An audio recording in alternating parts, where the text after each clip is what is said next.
салом бинандагони хабар тиҷӣ, ман Абиҷои Субҳов бо шумо мебошам. Дӯстони азиз, лайк мондаро фаромӯш накунед ва ба канали мо обуна шавед.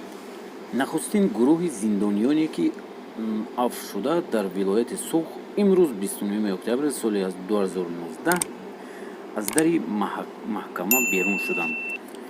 Дар вилояти Суғд аввалин гурӯҳи зиндониён афв шуда бо озодӣ баромаданд. дар навор ашки шодии падару писар, хоҳару бародар, модару духтар ва бибию набера ба таври возеъ намоён аст.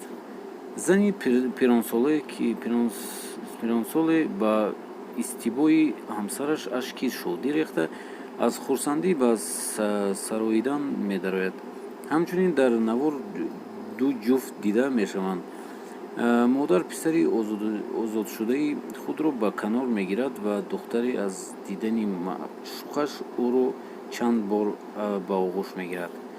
Фаррух Жағиёв, муовини сардори муассисаи ислоҳӣ низомаш сахти рақами 33 мегӯяд, ки аз муассисаи онҳо имрӯз 142 кас ба озодӣ баромад.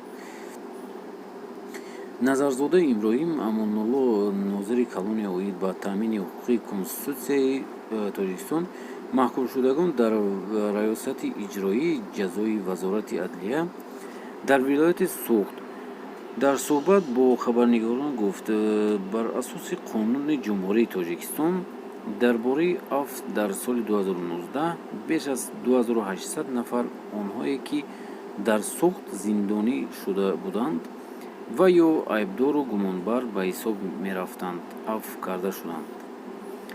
аз муассисаи ислоҳии вилояти Суғд, тафқиқгоҳи шаҳри Хуҷанд ва шаҳри Истарафшан ба муассисаҳои ислоҳии низомияшон пурзур ва сахт ва муассисаи ислоҳии сукунати дар ноҳияи Бобоҷон Ғафуров дар маҷмӯъ беш аз 2800 нафар маҳкумшудагон, судшавандагон ва айбдоршавандагону гумонбаршудагон озод карда шуданд, ки шуморае аз афвшудагонро аъзоёни ташкилотҳои экстремистиву террористӣ ташкил медиҳанд, гуфт Амонулло.